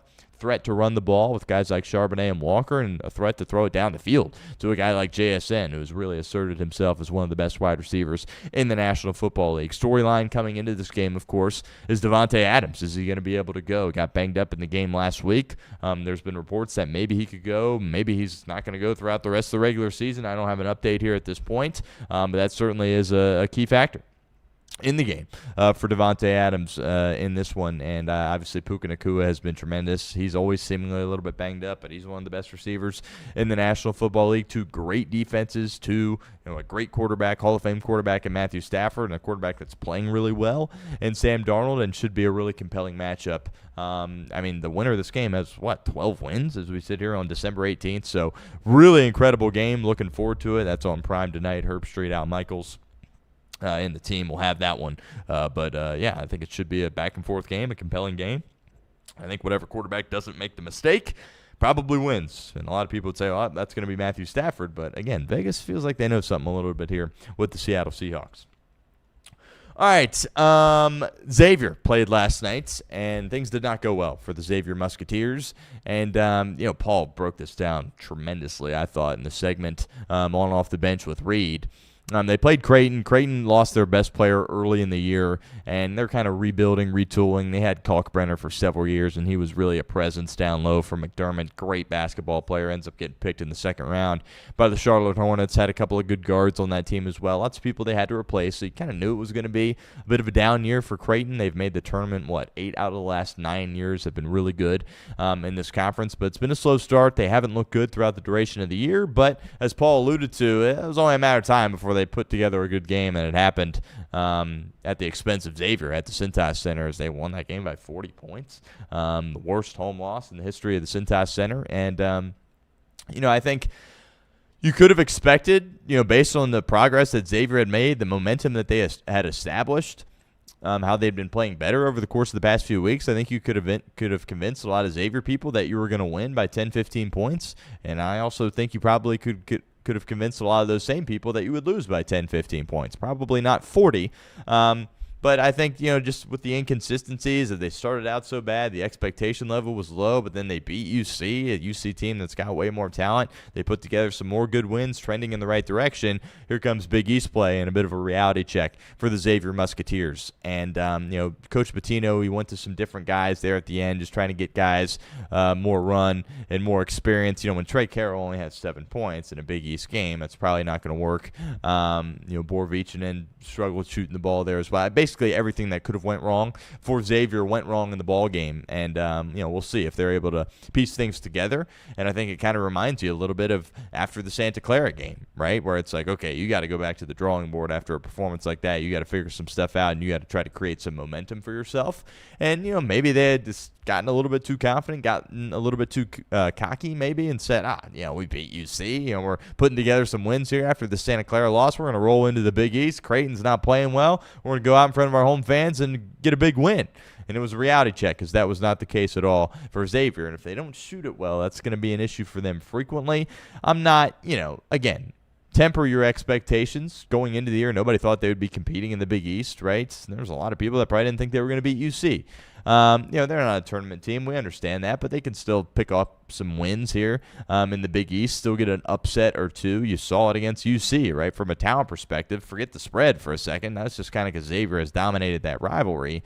But from a talent perspective, Xavier had no business competing in that game, and they won easily. They dominated that game. I know they only beat them by 5-6 points, but they looked way better than UC and really dominated that game from start to finish. So not fully pressing the panic button. It's year one, not much NIL, not much talent on the roster, not much size on the roster. If you couple that with your best players basically no showing and not shooting the ball well, it's going to be really ugly. And that's kind of what happened for the Xavier Musketeers last night, but they've got some time to figure it out and start trending it more in the right direction here over the course of the next few weeks. A couple of sports headlines I want to get to before we get out of here on today's show. Appreciate everyone as always. Make sure you hit that thumbs up icon if you haven't done so already. Like the stream, something you should do for all of our videos here at Chatterbox Sports. We really do greatly appreciate it. It really helps us out, drives more viewership, more audience to what we're trying to do here at the show. And subscribe to the YouTube channel. We're well on our way to 22,000 subscribers. And subscribe wherever you get your podcasts as well, whether it be Spotify, Apple, you name it. That really helps us drive some of those numbers as well and helps us continue to bring daily content to you guys because we have a heck of a lot of fun doing it. But Coach of the Year, I think there's really two guys that are kind of vying for it at this point in the National Football League. It feels like Ben Johnson probably will get the award. He's got a big game against Green Bay, trying not to go 0-2 against Matt LaFleur here this year. But that's a huge game on Saturday. Caleb Williams gets a home game against Jordan Love. No Micah Parsons, of course. I got no issues if they give it to Ben Johnson, regardless of what happens throughout the rest of the way. I think a lot of people up in Boston would say, it should be Mike Vrabel. Certainly getting that award. If I had to pick between the two, I would probably go Ben Johnson. I think as contradictory as this might sound, with Caleb Williams getting picked higher, I think there was more stability there with Drake May, and there was less refining that needed to be done to his game for him to be a capable player for you this year. A lot of work needed to be done with Caleb Williams, and Ben Johnson has done a lot of great work with him. It's still not perfect. He's still not completing near enough of his passes as he should be, but the fact that he's winning, he's had to win some low-scoring games there as well. And, when you're just a play-calling guru and you can come in and improve a defense, that says a lot about you as a head coach. So I got no issues giving it to Ben Johnson, but Kyle Shanahan's a name that I would monitor, right? I don't think he'll probably get the love just because of Johnson and Vrabel, but this is some of the best work that Kyle Shanahan has done throughout the entirety of his career. If you look at that defense, man, you got backups all over the place, right? You were without your franchise quarterback for much of the year, right? You were winning with a guy in Mac Jones, who I believe in, but many people view as a cast-off. Many people viewed as a bust in the NFL draft, of course, getting picked in the first round. And then the Ayuk situation. How about that? We haven't really talked about that on the show. What the heck is going on with that guy? Gets paid a ton of money and then just doesn't want to show up to work, right? So the wide receiver that you're paying all the money, he's not there. He's not showing up. He's basically not on the team here at this point, and you're still winning with that and all the injuries that you had on defense. Miraculous job by Kyle Shanahan this year. I don't want to play the Niners in the playoffs if I'm a team in the NFC, and they got a big one on Monday night. That's going to be a great game. 49ers and Colts. Phillip Rivers tries to get his first win back. Was so close last week against Seattle, but two teams fighting for their playoff lives, right? Two teams that very well could miss the playoffs. Certainly Indianapolis with the way that they're reeling and the trending direction of Houston and, of course, Jacksonville as well. But keep an eye on Shanahan there Monday night. I think he's done a tremendous job, but Ben Johnson does deserve a lot of praise, does deserve a lot of credit.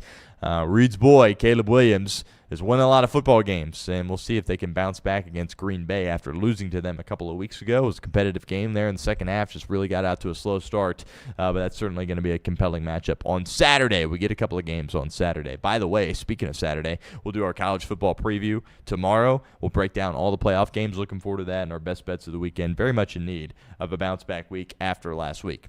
Another story I want to touch on before we get out of here is George Pickens and what's transpiring in Dallas. It's funny because he started out the year so good, and then he has this game on Thanksgiving against the Kansas City Chiefs, which is the most watched game in the history of the NFL in the regular season. He balls out there. He's playing well, right? I mean, people are sitting there going, is he playing better than CeeDee Lamb? He is playing better than CeeDee Lamb right now. And it's like, oh, my goodness, he's got more yards than every receiver on the Steelers combined. Like, what is Mike Tomlin doing? Well, Mike Tomlin, as he typically is right, because take a look at these past few weeks. Right? I mean, the immaturity issues certainly rising for a guy like George Pickens. He's got his quarterback, Dak Prescott, calling him out a little bit. And we were all talking about how, oh, my goodness, you've got to extend George Pickens if you're Jerry Jones. Is he going to mess this up and let him go somewhere else or not pay him? It's almost like you've done a complete 180 because all the issues, the immaturity stuff that people talked about throughout the draft, through people talked about throughout his time with the Pittsburgh Steelers, that is rearing its ugly head here at this point for George Pickens, and it's bad. It's not good at all. And the maturity stuff, the attitude that he shows, I get there. I don't know if Dallas is officially eliminated, but they're cooked if not. And now all of a sudden, I mean, the effort on some of these routes, he's got the ability to be a really physical receiver, and you got a couple times at the catch point where he's just kind of throwing his hands up there, and the DB's smacking it away. You got Dak Prescott yelling at him. So that's somebody that a lot of people have done a 180 on. It's like, yeah, we're out on this guy. The talent is there. Dallas trades for him. Oh, what's Dallas doing? Oh, my goodness, Dallas is a genius. He's out here balling, looks better than CeeDee Lamb, and now we're back to, oh, Mike Tomlin was right. Oh, he was a problem at Georgia. Oh, he was a problem in Pittsburgh. It was only a matter of time before he was a problem with the Dallas Cowboys. It's a shame because how talented he is as a player, but you can only do this for so long in this league.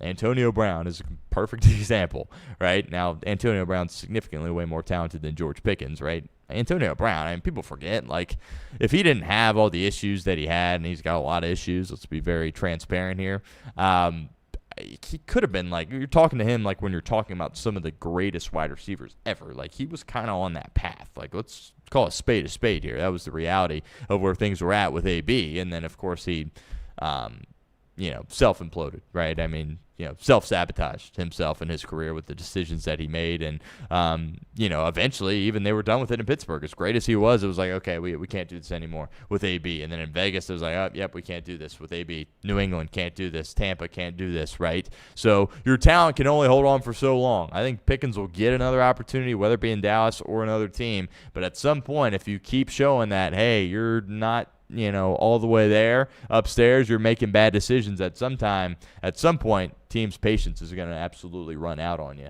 And that's going to be very, very unfortunate. I got people in the chat messing with me, I'm sure. Just check the phone. I can't believe you guys are doing this to me.